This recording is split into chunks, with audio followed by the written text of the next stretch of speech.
এমন চিত্র সারা বাংলা দেখা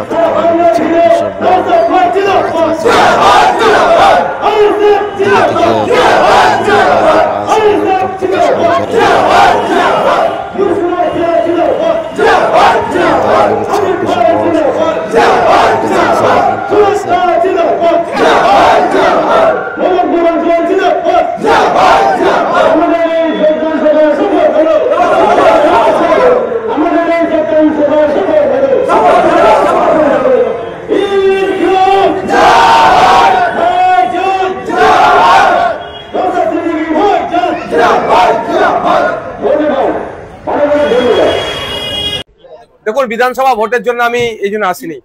আমি নির্বাচনের যখন 21 নির্বাচনে অংশগ্রহণ করেছিলাম তখন বলেছিলাম যে ভোট চাইতে যেরকম আমি এলাকায় আসি, ভোট জিতে গেলে ভোটে জিতালে আপনি এলাকায় আসবো, মানুষের সাথে কথা বলবো, অভিযোগগুলো শুনবো।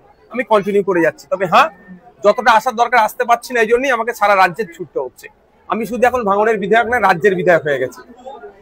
তারানগরে পদ্মা ভাঙন নিয়ে আমাকে যে বলতে হচ্ছে, তারপরে প্রশাসন নড়ে চড়ে বসছে। চোপড়ার চা বাগানের সমস্যা আমাকে বলতে হচ্ছে, পুরুলিয়া সমস্যা আমাকে ছুটতে হচ্ছে, ওবিসি নিয়ে সেটা আমাকে বলতে হচ্ছে, ওয়াকাফ নিয়ে আমাকে বলতে হচ্ছে, রাজ্যের বিভিন্ন জায়গায় ছুটতে হচ্ছে। মানুষ স্বতঃস্ফূর্ত ভাবে এগিয়ে আসছে। আমার বিশ্বাস 2021 সালে বিজেপির ভয় দেখিয়ে তৃণমূল আমাদের মার্জিনটা একটু কমিয়ে দিয়েছিল। 2026-এ খামচিহ্ন ডবল মার্জিনে বিধানসভায় যাবে। আপনার চাচার বক্তব্য এবং আপনাদের পুরনো দিনের যে বক্তব্য, সেই বক্তব্যগুলোকে জয়েন্ট স্ক্রিনে দেখানো হচ্ছে তৃণমূল কংগ্রেস। আর কিছু আছে তৃণমূল কংগ্রেসের? কিছুই নেই তৃণমূল কংগ্রেস। এবার খড়কুটো ধরে বাঁচার চেষ্টা করছে। এই তৃণমূল কংগ্রেসের দ্বিচারিতা, আবাস যোজনার দুর্নীতি, বিধবা ভাতায় দুর্নীতি, বার্ধক্য ভাতায় দুর্নীতি, বিভিন্ন প্রকল্পের নামে দুর্নীতি এবং মানুষের সাথে যে খারাপ আচরণ করেছে, এর জবাব মানুষ দেবে, প্রস্তুত নিয়েছে। ওই জন্য মিথ্যাচার করে, দেখুন একটা কথা আছে, অর্ধসত্য মিথ্যাচ্ছ ভয়ঙ্কর। এই যে কাটিং করে করে যেগুলো যা করছেন, এর জবাব মানুষই কিন্তু দেবে। গতকাল সিপিএম এর যারা নেতারা রয়েছে, তারা কেরানের জন্য চাঁদা তুলতে গেছিল, অন্য কমিউনিটি এলাকায় কেরান নিয়ে যাবে বলে সেখানে তাদেরকে মারধর করা হয়েছে তৃণমূলের বিরুদ্ধে। তাহলে ভাবতে পেরেছেন ফ্যাসিস্টরা কোন জায়গায় পৌঁছাচ্ছে? মানুষ যেখানে ক্ষতিগ্রস্ত, যেখানে মমতা ব্যানার্জি নিজে বলছেন আবার এই সময় পলিটিক্স করবেন না কেউ, মানে সবাই মিলে এখন বিপদগ্রস্ত মানুষকে উদ্ধার করে। সেই সময় যখন ত্রাণের জন্য তাদের এমনি সরকারের ত্রাণ দেওয়া দরকার, সরকার ব্যর্থ হয়েছে বলে আমরা যারা বিরোধী দল থেকে আছি বা অনেক স্বেচ্ছাসেবী সংগঠন, তারা ত্রাণের ব্যবস্থা করছে। সেই সময় তাদের উপর যারা অতর্কিত আক্রমণ করেছে, এটা মেনে নেওয়া যাবে না। অভিযোগ হয়েছে, অভিযোগের ভিত্তিতে প্রশাসন কাজ করবে আশা করছি। কেন কলকাতা পুলিশের একটা সুনাম আছে, এদের পাল্লায় পড়ে কলকাতা পুলিশ তাদের সুনাম না হারিয়ে ফেলে, এটাও দেখতে হবে। হাতিশালা এলাকায় বেশ কয়েকদিন আগে একটা ক্যাসিনো জুয়া চলছিল, সেটা বন্ধ করেছিল এআরএস এর কলকাতা পুলিশ। আবারও সেখানে অনলাইন জুয়া শুরু হয়েছে। আমার কাছে খবরটা আছে, খবরটা এসে পৌঁছেছে। অলরেডি এআরএস একবার তাদের সেখানে অভিযান চালিয়েছিল, আবার নতুন করে শুরু হয়েছে। আমার কাছেও কিছু ভিডিও ফুটেজ এসে পৌঁছেছে, তার ভিডিও ফুটেজের সত্যতা এখনো যাচাই করিনি। তবে এটা নিয়ে আমি কলকাতা পুলিশের সিপি সাহেবের কাছে নিশ্চিতভাবে আমি কমপ্লেন করব। এর আগে কলকাতা পুলিশের সিপি স্যারের কাছে বেশ কয়েকটা বিষয় কমপ্লেন করেছিলাম, কাজ হয়েছিল। যে আমার কাছে খবর ছিল এই ভাঙড়ের কোনো একটা এলাকায় গাঁজার ব্যবসা চলছিল মুদিখানার দোকান থেকে। তো উপযুক্ত প্রমাণ দিয়েছিল, আমি কলকাতা পুলিশের সিপি সাহেবের কাছে পাঠিয়েছিলাম। পরবর্তীতে খোঁজ নিয়েছি যে ওখানে তাকে গ্রেফতার করা হয়েছে, তাকে তুলে নিয়ে গেছে এবং ওটা বন্ধ করেছে।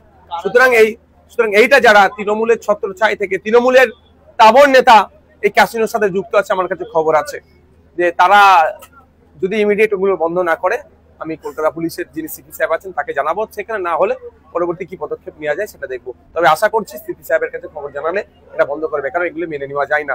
আরে মানুষ এমনি আর্থিকভাবে দুর্বল, যা কামাচ্ছে সন্ধ্যাবেলা গিয়ে সেখানে সব উড়িয়ে দিয়ে চলে আসছে। আর এই উড়ানোর টাকাটা তৃণমূলের নেতারা একটা অংশ নিচ্ছে, আর পুলিশের একটা অংশ এই টাকাটা থেকে ভাগ পেচ্ছে। সব পুলিশ নয়, একটা অংশ পাচ্ছে, সেটাকে বন্ধ করতে হবে।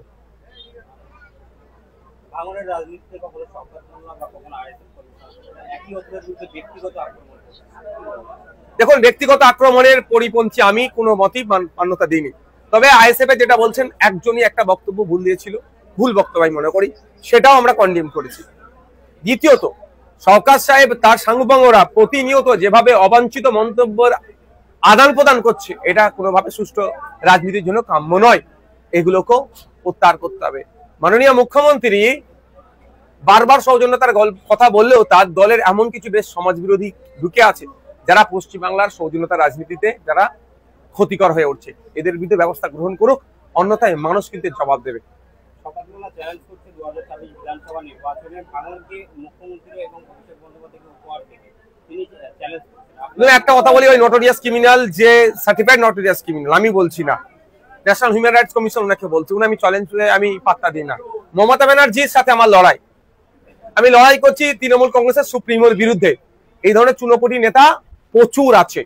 দেখুন কদিন আগে আরাবুল সাহেব আমাদেরকে চ্যালেঞ্জ করেছিল, কদিন আগে কাইজার সাহেব চ্যালেঞ্জ করেছিল, আছে তারা ইতিহাসের পাতায় ঠাঁই হয়ে গেছে। তো এ কালকে এনার কাছ থেকে যদি ক্ষমতার দায়িত্ব কেড়ে নেয়, উনি ইতিহাসের পাতায় ঠাঁই হয়ে যাবে। সুতরাং এদেরকে পাত্তা দিই না। তবে একটা কথা প্রসঙ্গে ক্রমে 2021 সালে বলেছিল যে ভাঙড় থেকে যদি নওশাদ সিদ্দিকী জিততে পারে, তাহলে আব্বাস সিদ্দিকীর ভাই যদি জিততে পারে, তাহলে উনি সার্টিফিকেটটা ছিঁড়ে দেবেন।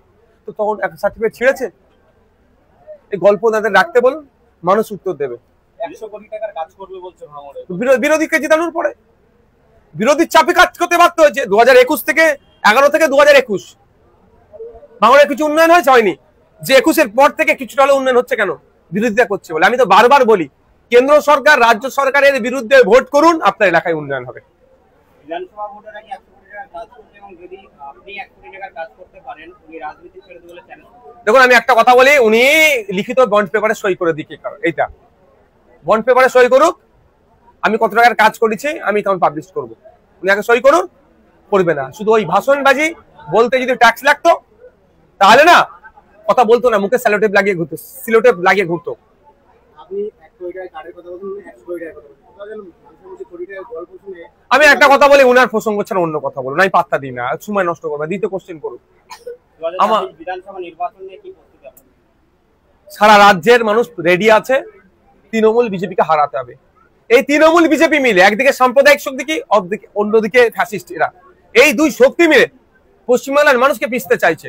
2026 সালের মানুষ প্রস্তুতি নিচ্ছে এখন থেকেই, যে 26-এ বিজেপি তৃণমূলকে বাংলা থেকে বিতাড়িত করবে গণতান্ত্রিক প্রক্রিয়ায়। সেটাই মানুষ দেখেছে। আপনি এই ধরনের যে কর্মসূচি করছেন, তৃণমূল পক্ষে বলা হচ্ছে আপনারা আসছেন, কলমে লিখে চলে যাচ্ছেন, আপনি তাদের কাছে কিছুই না। দেখুন যাদেরকে নিচ্ছি কতটা সুরাহা করতে পারছে না পারছে, তাদেরকে জিজ্ঞাসা করুন না। আমি মিথ্যার আশ্রয় একদম নেওয়ার পক্ষে নয়, আমি মিথ্যার আশ্রয় নিইনি। এই রাজনীতি করে আমাকে সংসার চালাতে হবে না, রাজনীতি করে আমার পেট চলে না। যারা রাজনীতি করে পেট চালায়, সংসার চালায়, তারা মিথ্যার আশ্রয় নেবে।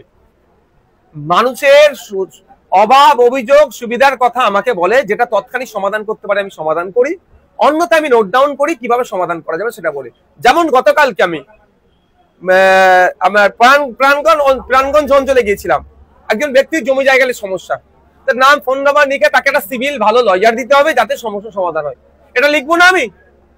তাকে জিজ্ঞাসা করুন 1 সপ্তাহের মধ্যে তাকে আমি লয়ারের ব্যবস্থা করে দিয়েছি কি করিনি। যদি আমি না লয়ারের ব্যবস্থা করি, তাহলে আমি তার নাম ফোন নাম্বার নিয়াটা আমার বৃথা হয়েছে। এটাই তো ব্যাপার। এই ধরনের অনেক অভিযোগ আসে, সেগুলো তৎকালীন সমাধান করা যায় না, সেগুলো লিখবো না। ওনারা যদি না পেন ধরতে জানে, আমি কি করতে পারি? পেন ধরতে গিয়ে পেন ভেঙে ফেলবে, খাতায় লিখতে গিয়ে খাতা ছিঁড়ে ফেলবে, ওই জন্য পেন খাতা নিয়ে আসে না। আমি কি করতে পারি? না, আমি মিটিং মিছিল করছি কোথায়? আমরা তাহলে মিটিং শুরু করিনি, সাধারণ মানুষকে পরিষেবা দিচ্ছি। তাতে যদি ব্রেন খারাপ হয়ে যায় কি হবে? আমি তো বুথে বুথে যাচ্ছি, অল্প লোক নিয়ে প্রোগ্রাম করছি। বড় প্রোগ্রাম করলে তো তার মাথা কাজ করবে না। ভাঙড়ে তৃণমূলের বিভিন্ন সভা থেকে শওকত মোল্লা তিনি বারবার হুঁশিয়ারি দেন যে ভাঙড়ে একই কি জমি ছাড়বেন 2024 বিধানসভা। ফলে 2024 বিধানসভা নির্বাচন কি কোনো একটা জায়গায় কঠিন বলে মনে হচ্ছে? না না না, আমি আবারও বলছি, আমার লড়াই মমতা ব্যানার্জির বিরুদ্ধে। চুনোপুটিরা কি বললো যায় আসে না। গণতন্ত্রের শেষ কথা বলে মানুষ, মানুষ আমাদের সাথে আছে, তৃণমূলের বিপক্ষে আছে, এটাই বড় পাওনা।